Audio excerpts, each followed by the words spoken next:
Well, welcome back to Mr. Obsolete's Vintage Homesteading. Today is going to be our third toy train Christmas video. Our family likes trains of all scales, and so here we have a layout that is a combination of pre-war trains, which means prior to World War II, and we have some post-war trains up through about 1980, and then later on modern era trains, which we don't have any on here. But anyway, we'll have a combination of things. This engine set here is one of my favorites, a 1937 City of Denver Streamliner set. And in 1936 till about 41, 42, streamline trains were a big deal, and there was a lot of designers, Otto Kuhler, Raymond Loewy, a bunch of others, were stylizing the engines, mostly steam engines at first, but when the diesels started to come in the late 30s, that was a big deal too. So anyway, just some of the things. This is like a pre-war station, Lionel, and these are pre-war lanterns from Lionel. And this is a gateman here, and we'll operate some of the accessories and stuff, but to start we'll fire up the train and run it.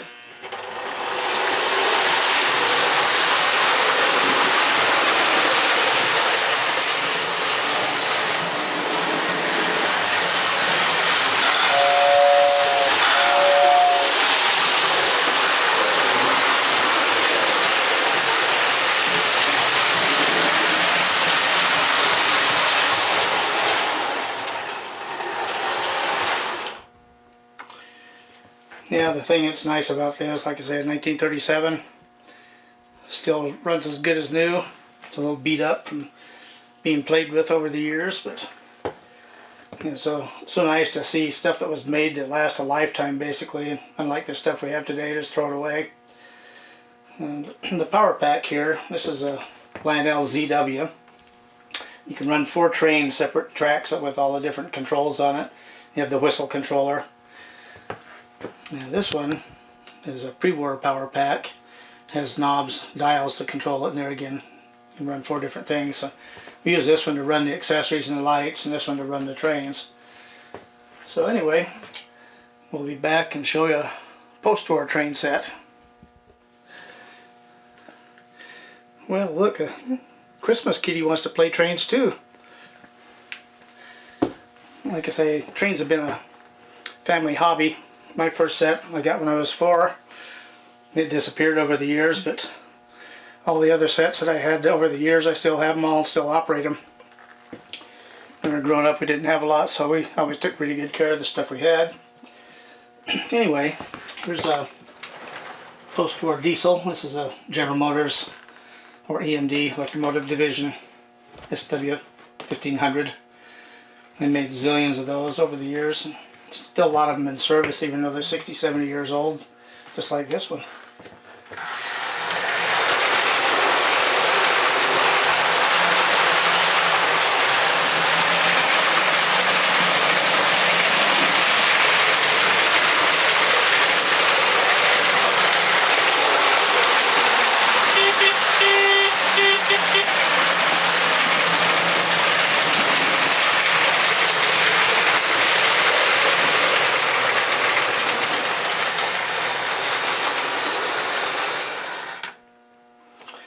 Okay, well, we'll be back and we're going to show you a pre-war set next. Well, here's a pre-war Lionel train set from 1920, so that makes it 101 years old. Nice original box and graphics and really nice shape, and so is the train. This is a little box cab electric style engine that was used on the New York Central. And the next car here is a baggage car. It has operating doors, if I can grab it in here. Yeah, like that. And to finish it up are 2 passenger cars, so here we go.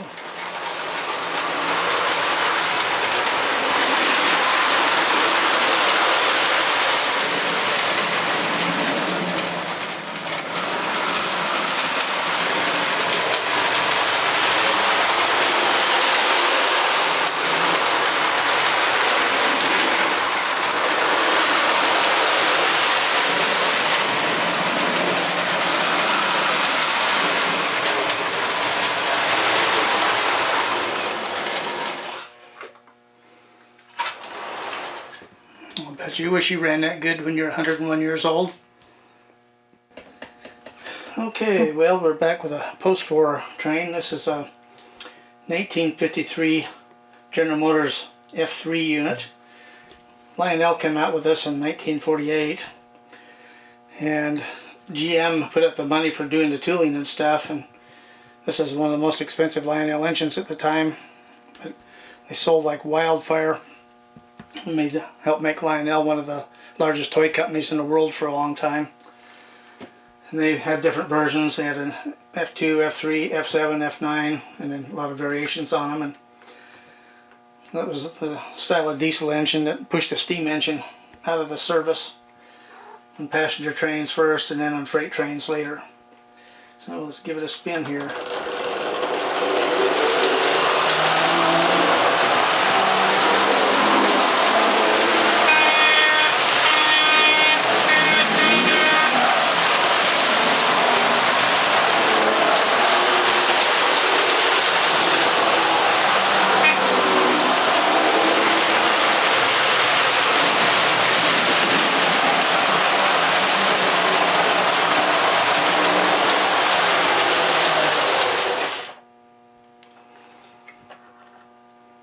These originally were 1200 horsepower, and this one would be like a 1500 horsepower.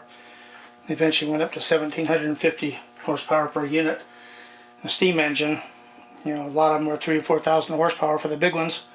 But you could put a bunch of these and put them together with only one engineer and one fireman on the other steam engine. You had a crew in every engine. And they didn't require near as much service, and so that's why the steam engines were pushed out of the train business there by about 1956. They were pretty well all gone. So anyway, different cars. There's just a coach car here, and this one at the top, like that's a Vista Dome. That was a big deal at the time because you could sit up and see all the scenery and stuff. And that was a big selling point for passenger service. People always wanted to ride those. You have another coach on the tail end there. You have an observation that has a rounded tip, and you can sit in the back and watch the train. Watch all the stuff outside the train there as you're going through all the different terrain there. That was real popular too. So anyway, we say this track size is O gauge, which it actually is 0 gauge because the first trains that came in were from Europe and the scales were 0, 1, 2, and 3. But Lionel was a great guy of making his stuff look like it was better than everybody else's, so he called it O gauge. And they had 027, which was a 27-inch curve. This is a 32-inch radius circle. Later on they made 54 and clear up to 72-inch for the great big trains like we'll show in a bit here. But anyway, you can see there's a lot of fun stuff here, so we'll be back and show you some of the accessories in operation. Okay, well, first accessory you're going to start with is back here. It's called a bascule bridge. Those were made from 1940 to 1949. And we'll show it in operation. As the train goes around, it'll stop the train and raise. When it goes back down, the train will automatically start again.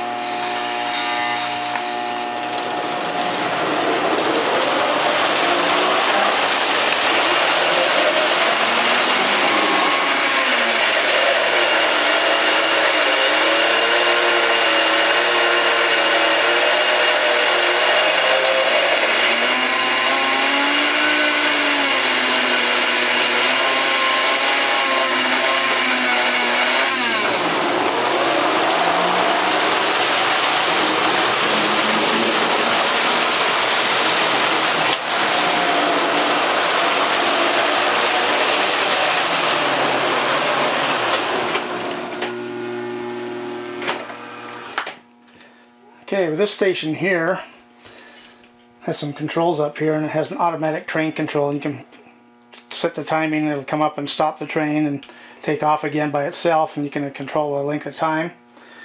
This is a more modern here. This is a horn. Back over here is a Lionel water tank. The spout comes down. Back over here is an American Flyer one, but back over here, that's a crossing signal. The lights will flash, which you've seen in the video earlier, and then you get a crossing gate. And then you got a rotary beacon like they would have at an airport, and we'll turn that on so you can see it.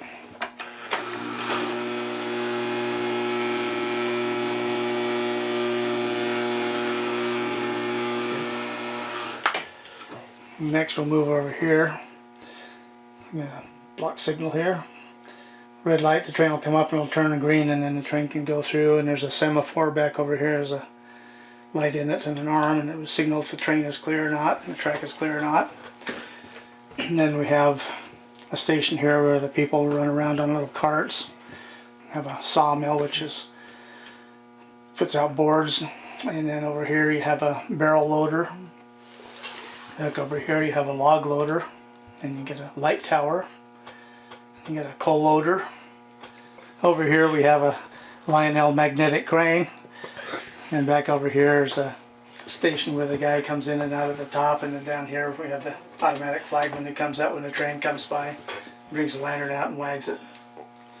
So anyway, there you go. We got one other train we want to show you here. It's another pre-war train, but we'll be back in a bit.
Well, the train we were just running originally came out in 1937, a Lionel Rail Chief set.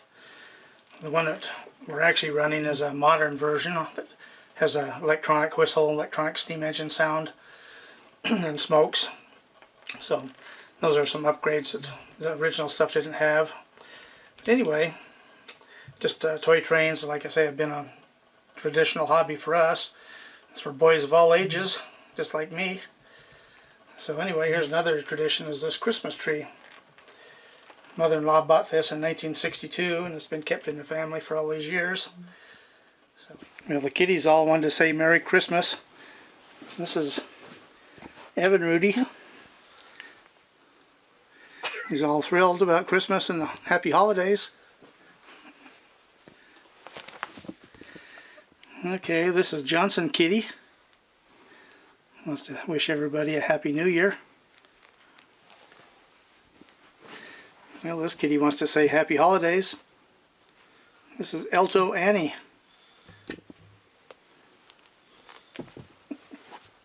So anyway, I want to wish everyone a Merry Christmas and a Happy New Year, and we'll see you on the next video.